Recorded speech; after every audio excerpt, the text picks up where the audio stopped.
We're gonna talk about sex, but don't share this with my parents, please. It's very uncomfortable. Hey guys, welcome back for another episode of Wife Life. I'm Ryan. Thank you guys so much for watching my videos and for subscribing. So if you don't mind, you can just on faith give it a like. If you haven't already, subscribe for me. And thank you in advance for all of your comments and your emails. You guys are wonderful, and I'm so proud of the community that we're building of encouraging and uplifting one another. This week, I especially need it. Sorry, that's Charlie. I think she's done. Okay.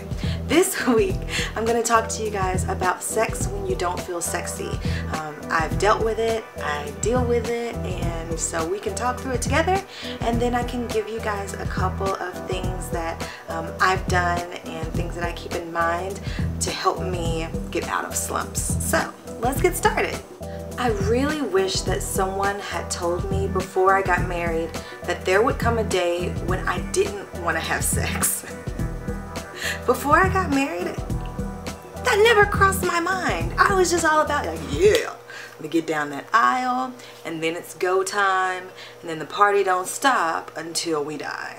As a matter of fact, me and Jonathan talked about sex before we got married, and we talked about what our expectations were and what we thought sex would be as a married couple, and yeah.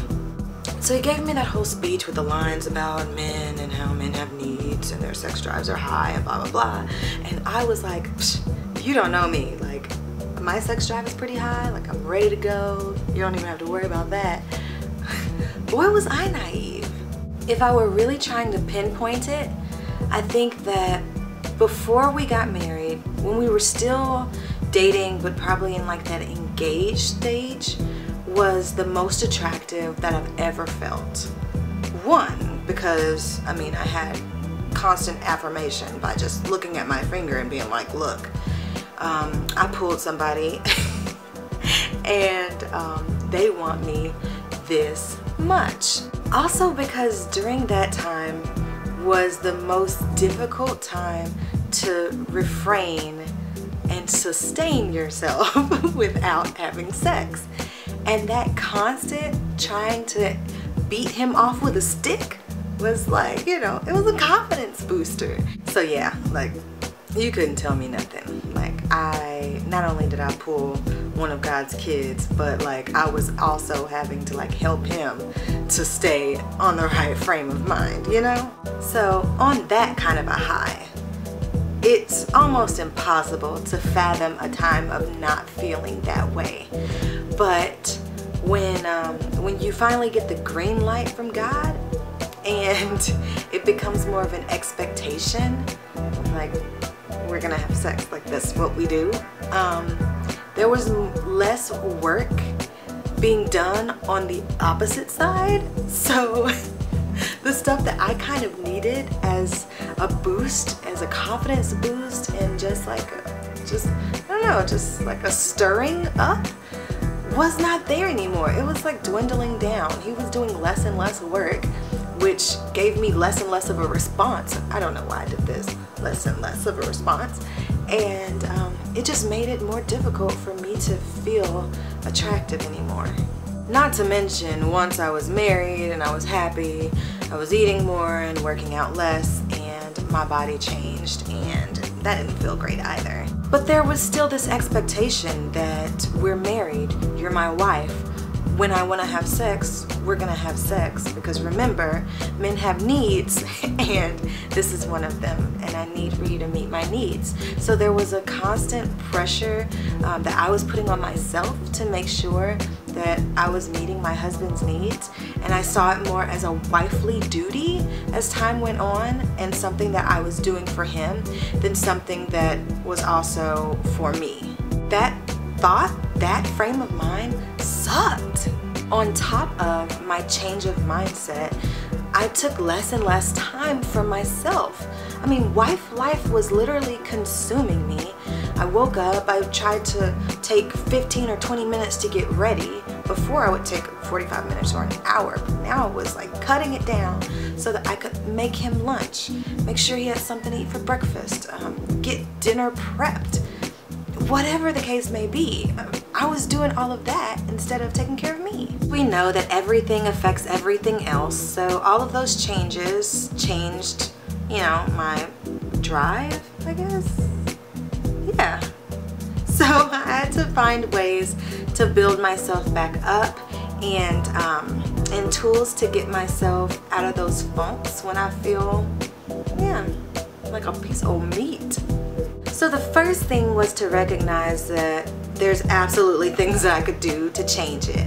I didn't have to be stuck in those feelings of, oh my goodness, this is for him, this is another task, this is another wifely duty, and yeah, ways to get out of that funk. There were short-term goals and then long-term goals that I've set for myself and milestones that I can achieve. So I guess first I'll talk about the obvious long-term. Losing weight, bringing sexy back. I mean, I went from hopping out the shower, easily ready to walk around, take a couple of laps, no clothes on, just like, look at what God did. And then all of a sudden it turned into take a shower, hop out fast, put on all of your clothes before the mirror defogs, because not even I want to see all that. So yeah, long-term goal, lose the weight, Ryan. Work out, do the things, eat the way that you did before, and be more active like you were before. It's harder because it feels like there's more responsibility once you're married. It doesn't just feel like it. There are more responsibilities, and so that's less time to put into yourself. But maybe there are some things, some chores that I could ask my husband to help out with so that I can work out for 15-20 minutes a day and yeah, knock out all that extra weight that I picked up on the cruise. I'm blaming the cruise. I mean, it was definitely more than just the cruise, but I think that's where it all turned for me. Another long-term goal for me, which is really long-term because I'm still working to do this, I have to build up my confidence. Well, I don't know if it's my confidence. I don't know what it is. I gotta work on something. But I want to spend more time around other women doing things like going out to eat or just hanging out, going to a movie. Activities like that can definitely boost your confidence. Okay, so those are my two long-term strategies to help bring, for lack of a better term, sexy back. So those are great. I mean, they're long-term goals and fantastic. But that doesn't really help me with the right now. I'm sure you're like, Ryan, he is expecting it like today. What do I do today? I get it. Okay, so here are a couple of tips, tricks, strategy, whatever, I don't know. They're all over the place. Things that I have to coach myself on to get myself out of these funks. The first thing is, I have a tendency when I feel like, oh, sex is about to happen, that I start thinking about all the things that need to happen first. Like, oh, but the kitchen is dirty. I have 3 loads of laundry to do. I need to take a shower first. And my hair is dirty, so I should probably wash my hair in the shower. That means I have to blow dry it. That's at least 3 hours. Oh, I had some phone calls that I have to return first. Is it still daytime? He should know that we wait till nighttime now. I'm so tired though. I really need to get rest because I have to wake up so early tomorrow. I think I have a tickle in my throat. I'm probably getting sick now that I think about it. The babies are asleep, but they're probably gonna be up in like 45 minutes. So I should probably be preparing for that. Stop overthinking everything. It definitely takes the sexy out of it, completely. Take away the distractions. The cell phone, put it down. Turn off the TV. It's not helping you at all. I don't know what it is about men. Like, they can be ready at any time. I mean, they're watching like Family Feud and then it's like, you ready? Sex? Am I ready for sex after watching Steve Harvey talk to some families? No, I'm not. It always amazes me how easily they're ready to go. Me, on the other hand, I can't speak for all women, but I need to be in the right mindset, like the right frame of mind. Otherwise, like, Yeah, no. So it might benefit you to take some time to eliminate the distractions for yourself and to focus in on your spouse. And when you're thinking about your husband, think about the things about him that attract you to him. It takes the focus off of you and your insecurities about yourself, and it helps you to respond to him instead of responding to you. Because I mean, you don't really feel all that great right now, but when you can overshadow that by how your husband is, maybe his smile is great, maybe you're attracted to his hands. I don't know. Everybody's attracted to something different, but whatever that is, think on those things. Whatever is lovely. And while you're at it, maybe ask your husband what things about you are attractive to him. And I'm not talking about like, what do you like about my personality? No, I'm talking about like physical stuff. Like, what turns you on about me? That's a confidence booster. It makes you feel good. Because honestly, at my worst points when I didn't feel great about my physical appearance, specifically what I looked like without any clothes on, I felt almost like I should be apologizing to him as I'm walking into the room. Like, I'm so sorry. I know I'm getting it together. Thank you for standing by my side. I appreciate this more than you know. At my lowest points, it probably would have just been better had Jonathan said, you know what, babe? You can just keep your shirt on. I was feeling bad about myself, and not just because of my physical appearance, which, as I've already stated, was going downhill when it comes to weight, and the way that I took care of myself, the amount of time and effort that I put into presenting myself to the world. But also because I was comparing myself to other people.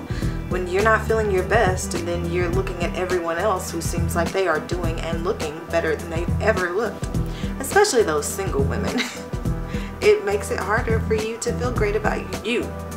And if you're not communicating the way that you used to with your spouse, you know, the way that you guys talked to each other when you were dating, where you were constantly complimenting one another, where you were getting dressed for a date, and when you came out to the car or when you opened the door, you immediately got confirmation that the time that you spent to get ready was not in vain, that he is seeing you and you are looking good, to now, you know, you guys just get ready and you go get in the car. That's about it. Unless you do something really outlandish and outside the box, you don't get a, wow, you look good. None of that. Not only that, he's not like barely containing himself around you anymore because he can have you whenever he wants. So there's not that extra boost of, whoa, he is real thirsty. So you've got to combat feeling bad about yourself. You have to combat comparing yourself to other people, and you have to win the war against yourself. Stop acting like a wife all the time. I don't mean go out and act like you're single and husband where, husband who, but stop thinking about all of the acts of service that you have to commit every single day. For a moment, be his best friend, or if you can, be his girlfriend. Embody that personality and that free spirit that you had before you got married, before you felt like, okay, everything I have to do is right in front of me. Think about the last time that you felt the most attractive and try to remember what it was about those times that really got you feeling great. Was it that your hairstyle was just popping? Were you getting your nails done all the time? Were you just more adventurous? What was it about that time that made you feel so good? Then take pieces of that time, and who says you can't recreate that? Sometimes it's just as simple as buying a new pair of underwear. New pairs of underwear feel good, I'm not gonna lie. It makes me feel really good to pop a tag. And do not get me started on a new bra, because that right there is magic. I mean, it just hugs you, just cradles you like the hands of God, right? It's all about retraining your mind and refocusing your thoughts. Stop thinking so hard about everything that you have to do instead of spending a moment with your husband and enjoying sex. What else you gotta do? Forget about the laundry. That can wait. Even if you have to put it in a basket for a day, if he needs a towel, he can dig and find it. I guarantee you that if you were to ask him, hey, babe, would you rather have sex or would you like a clean towel? He's gonna say, forget that towel, I can use my hands. Another tip that I don't use enough when I feel really down is dressing up so that you feel great. When I'm sick and I get dressed, it changes the way that I feel. I mean, I may still be sick, but I feel okay when I go outside. So if you're not feeling so attractive, usually when we don't feel great, we start to dress like we don't feel great. I mean, we bust out the sweats quick and a t-shirt and we put that ponytail in and we are out the door. But really it should be the opposite, right? We should be putting a little bit more into the way that we look and boosting our confidence. So pull out those outfits that you used to wear before you started to use function over form. Get some form back, you feel me? Some of you can wear really seductive and like sexy outfits and really get away with it.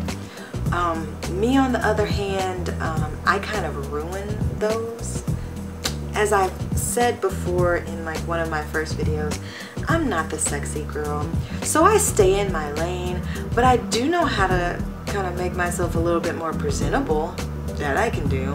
So don't feel pressured to like bring out the lace and the leather if that's not you. Don't become something that your spouse didn't marry, because that could have really negative effects.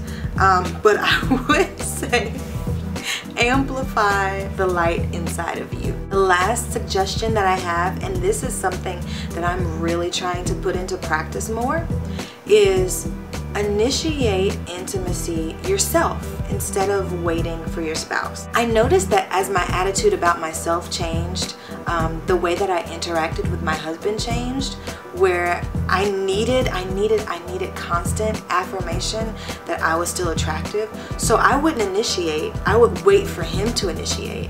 But of course, as that keeps happening, even men get tired of that because they want to be affirmed too in a sexual way.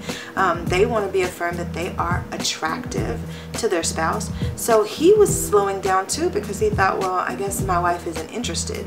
But we weren't communicating that. So for him, it looked like, I guess my wife isn't interested because she never initiates, it's always me. And for me, it was like, he's stopping initiating as much. Maybe he's only initiating when he absolutely needs it. Maybe I'm really not that attractive, but he knows that he can't go anywhere else.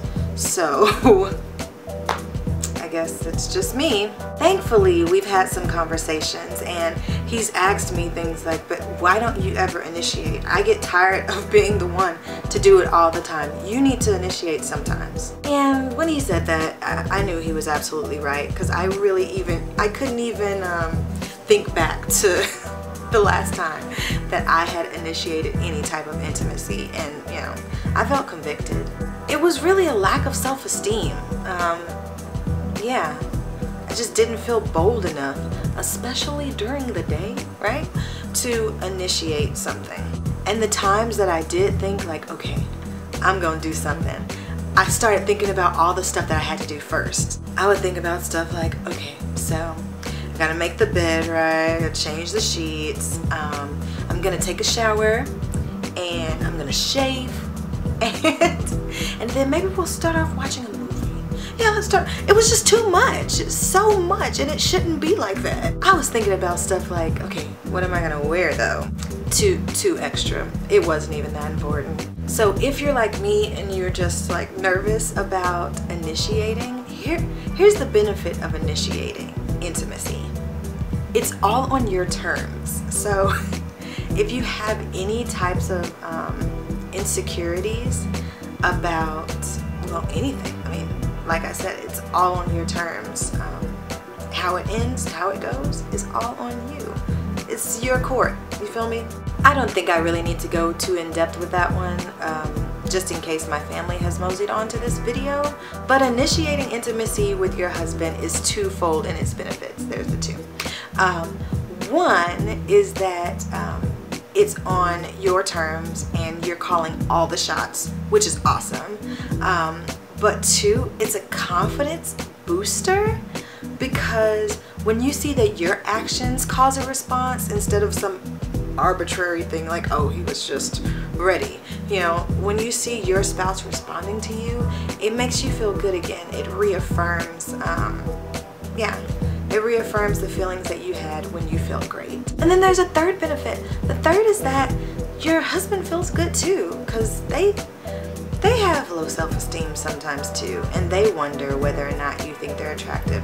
They're more needy, well, you guys know this, they're more needy than we are. They need constant reassurance. Oh my goodness. So that helps. There's only so much you can say to your husband, like, I'm really attracted to you, but if you don't even act like you want him until he initiates something, then I mean, you really have nothing to back your words. But truthfully, it's not that I don't want my husband, it's just that I don't want to do everything that it takes to have my husband. It's like, oh, you want me to take my clothes off? Oh, right now? Right, you want me to, oh, okay, yeah, cool. Okay, so I think that sums it up, and with that, I have finished my first Wife Life video about sex. What? Yeah, I did. I want to thank you guys for going on this journey with me. Thank you for liking and subscribing and for sharing. You guys are amazing. So I will see you guys next week on another episode of Wife Life. Yeah. Peace. My nails are chipped. Y'all don't judge me. I'm gonna turn them this way. And I promise I'm gonna work on this because this is trifling. Yikes.